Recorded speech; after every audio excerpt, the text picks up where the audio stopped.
लगभग 9 महीने की गरीब गर्भवती सुमित्रा सिलाई मशीन पर भूखी प्यासी कपड़े सिल रही थी। तभी उसकी तीनों बेटियां मोहिनी, वैशाली और निशा स्कूल से घर आ जाती हैं। उन्हें देखकर 4 साल की पीहू कहती है, देखो माँ, पहली दीदी, वैशाली दीदी, निशा दीदी आ गई। अरे आ गई मेरी बच्चियाँ, तुम तीनों को भूख लगी होगी ना? मैं तुम्हारे लिए खाना निकाल देती हूँ। माँ अब बस, आप ये बाकी के कपड़े बाद में सिल लेना। मैं जानती हूँ आपने भी हमारे स्कूल जाने के बाद सुबह से कुछ भी नहीं खाया होगा। चलो थोड़ा सा खा लो ना। सुमित्रा की चारों बेटियों में मोहिनी सबसे ज्यादा समझदार थी। वो अपने घर की गरीब हालत और अपनी गरीब दर्जी माँ के दुख और तकलीफ को अच्छे से समझती थी। सुमित्रा की शादी जगदीश से 12 साल पहले हुई थी, जिससे उसे 4 बेटी मोहिनी, वैशाली, निशा और पीहू हैं। मगर एक बेटे की आस में सुमित्रा 5वीं बार गर्भवती है। माँ, मेरे स्कूल की सारी कॉपी भर गई है, मुझे नई कॉपी चाहिए। वैशाली बेटा, मैंने कल्याणी मौसी के ब्लाउज सिले हैं। उन्होंने कहा है 1-2 दिन में पैसे दे देंगी, तो फिर मैं तेरी कॉपियाँ खरीद दूंगी। माँ, फिर मेरे लिए भी एक जोड़ी मोजे खरीद देना। मेरे स्कूल के मोजे बिल्कुल फट गए हैं, इसलिए मेरी क्लास के सभी बच्चे मेरे फटे मोजे देखकर मुझे बहुत चिढ़ाते हैं। ये सुनकर सुमित्रा की आंखों में आंसू आ जाते हैं। सुमित्रा का पति एक नंबर का शराबी था, इसलिए वो दिन भर में जो भी कमाता है वो पैसे पीने के पीछे उड़ा देता है। जगदीश ने कभी अपनी बीवी बच्चों की जिम्मेदारियों को समझा ही नहीं, इसलिए सुमित्रा ने घर से ही दर्जी का काम शुरू कर दिया, जिससे बड़ी ही मुश्किलों से उसके घर का खर्चा चल पाता है। अपनी बेटियों की पढ़ाई लिखाई का खर्चा उठाने के लिए सुमित्रा दिन रात लोगों के कपड़े सिलती है। अरे सुमित्रा, घर पर हो कि नहीं? जी हाँ, अंदर आ जाइए। अरे कल्याणी जी, आप? मैंने जो ब्लाउज बनाने के लिए दिया था वो सिल गया क्या सुमित्रा? जी हाँ, आपके दिए ब्लाउज मैंने सिल दिए हैं कल्याणी जी, और तुरपाई भी कर दी है, अच्छे से कर दिया है। फिर भी एक बार आप फिटिंग देख लीजिए।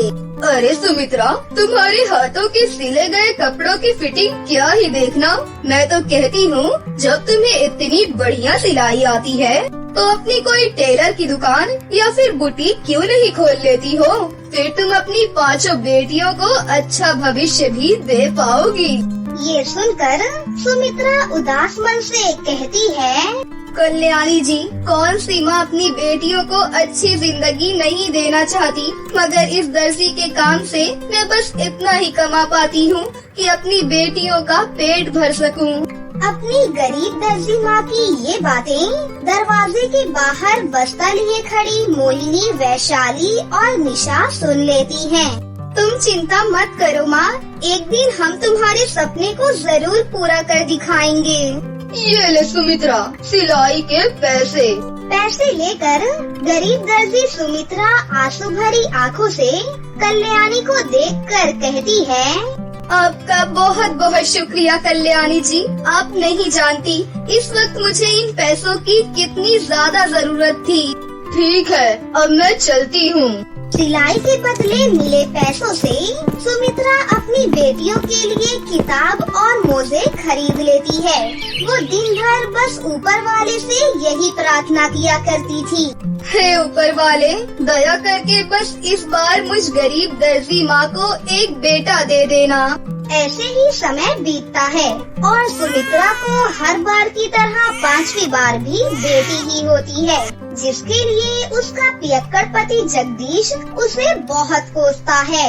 साली तो जैसी औरत पर लानत है, लानत। हर बार की तरह इस बार भी तुझे बेटी ही हुई है। अब मैं तुझे और तेरी बेटियों को कमा कर नहीं खिलाने वाला। जिंदगी भर भी आंखें गड़ा गड़ा कर दर्जी का काम करके भी तो इन 5 में से किसी एक के भी दहेज का पैसा नहीं जोड़ पाएगी। जगदीश की ये बातें गरीब सुमित्रा को पूरी तरह से तोड़कर रख देती हैं। समय बीतता है। अब 6 महीने बीत जाते हैं। सुमित्रा लगातार लोगों के कपड़े सिलती है। एक दिन जब उसकी तीनों बेटियां स्कूल जाती हैं, तो स्कूल की प्रिंसिपल ललिता जी एक अनाउंसमेंट करती हैं। Good morning all of the students. 2 दिन बाद हमारे स्कूल में क्रिसमस का फेयरवेल सेलिब्रेशन है, जिसका थीम है गॉर्जियस लहंगा। इसलिए उस दिन सभी लड़कियां लहंगा पहनकर आएंगी और जीतने वाले को फर्स्ट, सेकंड और थर्ड के आधार पर इनाम में 50, 25 और 10,000 रुपए दिए जाएंगे। ये सुनकर मोहिनी, वैशाली और निशा आपस में बातें करने लगती हैं। मोहिनी दीदी, अगर हम तीनों ये कंपटीशन जीत गयी, तो वो पैसे हमें मिलेंगे और उससे हम माँ की बुटीक खोलने में मदद कर पाएंगे। ये सुनकर अमीर कल्पना और निधि उन तीनों की गरीबी का मजाक बनाती हैं। अच्छा जी, तो तुम तीनों भीख मंगों को ये लगता है कि ये इनाम तुम जीत जाओगी? फटी चिटी स्कूल ड्रेस पहनकर तो पढ़ने आती हो। तुम्हारी गरीब दर्जी माँ तुम्हें लहंगा कहाँ से दिलवाएंगी? अरे जाओ जाओ, ये तुम्हारे बस की बात नहीं है। वो तीनों उदास मन से घर आ जाती हैं और अपनी माँ सुमित्रा को सारी बात बताती हैं। माँ, तुम हमारे लिए एक सुंदर सा लहंगा खरीद दो ना। मेरी बच्चियों, जब तुम्हारी गरीब दर्जी माँ के पास फुटपाथ से कपड़े खरीदने तक के पैसे नहीं हैं, तो मैं इतने महंगे लहंगे कहाँ से खरीद कर लाऊंगी?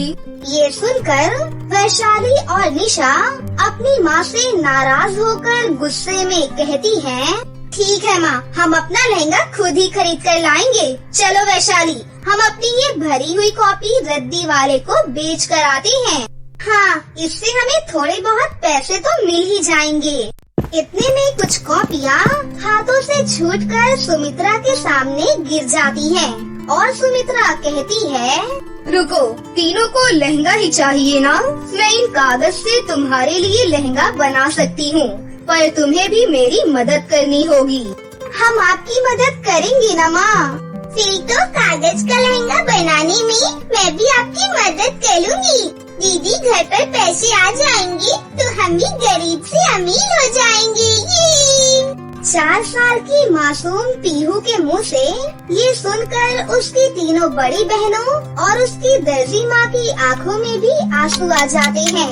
जिसके बाद वो चारों बड़ी सावधानी से साबुत कागज फाड़ फाड़ कर सुमित्रा को देती हैं और वो लहंगा सिलना शुरू करती है। थोड़ी ही देर में कागज का एक लहंगा तैयार हो जाता है। तभी सुमित्रा हिचकिचाते हुए मोहिनी से पूछती है, मोहिनी, बता बेटी, कैसा सिला है ये कागज का लहंगा? माँ, आपने ये कागज का लहंगा बहुत ही सुंदर सिला है, मगर ये बिल्कुल सादा है। मैं कुछ करती हूँ। ये कहकर मोहिनी स्टेशनरी शॉप से कुछ रंग बिरंगे गिलिस पेपर खरीद कर लाती है और उनसे फूल बनाकर कागज के लहंगे पर गोंद से चिपका कर उसे सजा देती है। जिसके बाद उस गरीब दर्जी माँ का सिला हुआ कागज का लहंगा देखने में बहुत ही खूबसूरत लगने लगता है।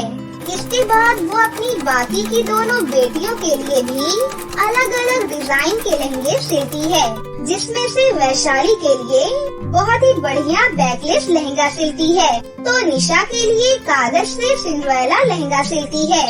अगले दिन तीनों सुमित्रा का सिला कागज का लहंगा पहनकर स्कूल जाते हुए अपनी दर्जी माँ के पैर छूती हैं। माँ, अपनी तीनों बेटियों को आशीर्वाद दो माँ। सुमित्रा खुशी भरे दिल से अपनी तीनों बेटियों को रोते हुए आशीर्वाद देती है। तुम्हारी इस गरीब माँ का आशीर्वाद हमेशा तुम्हारे साथ है मेरी बच्चियों। माँ, आप 11 बजे से पहले मुन्नी और पीहू को लेकर स्कूल में आ जाना, क्योंकि हमारी जीत का इनाम आप ही को तो मिलेगा। अपनी गरीब दर्जी माँ से ये कहते हुए निशा की आंखों में एक बड़ा विश्वास दिखाई दे रहा था। मोहिनी, वैशाली और निशा जब अपनी माँ का सिला हुआ कागज का लहंगा पहनकर स्कूल में पहुँचती हैं, तो स्कूल की लड़कियों से लेकर टीचर्स और प्रिंसिपल भी उनके कागज के खूबसूरत लहंगे को देखते ही रह जाते हैं। तभी कल्पना अंदर ही अंदर उनके कागज के लहंगे को देखकर चिढ़ते हुए उनका मजाक उड़ाती है। क्यों रे मोहिनी, तेरी गरीब दर्जी माँ की औकात इतनी भी नहीं थी क्या कि वो तुम्हारे लिए एक लहंगा सिल सके? रद्दी कागज से लहंगा बना दिया। देख लेना, जीतूंगी तो मैं ही, क्योंकि मेरा लहंगा पूरे 50,000 का है, समझी? थोड़ी ही देर में तीनों को स्टेज पर बुलाया जाता है। मैं चाहती हूँ कि मोहिनी, वैशाली और निशा स्टेज पर आ जाएं। हमारे आज के इस गॉर्जियस लहंगा कंपटीशन के विनर हैं सुमित्रा जी की तीनों बेटियाँ, इसलिए मैं ये पैसे इन्हें देती हूँ। जीत की खुशी में उन गरीब बहनों की आंखों में आंसू भर आते हैं और मोहिनी हिचकते हुए कहती है, मैम मैं कुछ कहना चाहती हूँ। माना कि मेरी माँ गरीब है, मुझे गर्व है अपनी माँ पर, जो ऊपर वाली ने हमें उनकी बेटियाँ बनाकर भेजा है। देखो माँ, आपकी तीनों बेटियाँ आपके बनाए कागज के लहंगे पहनकर भी जीत गयी। माँ, अब आपको दिन रात आंखें गड़ाकर थोड़े पैसों में कपड़े नहीं सिलना पड़ेंगे माँ। ये कहते कहते मोहिनी फूट फूट कर रोने लगती है। सुमित्रा आगे आकर उसे गले से लगा लेती है। उन पैसों से सुमित्रा अपना एक बुटीक खोलती है और अपनी बेटियों के लिए सिले कागज के लहंगे के बाद से उसे बहुत सारे ऑर्डर्स आने लगते हैं। आज सुमित्रा ने अपने हुनर और मेहनत से अपने और अपनी बेटियों के लिए एक बड़ा मकाम हासिल कर लिया है।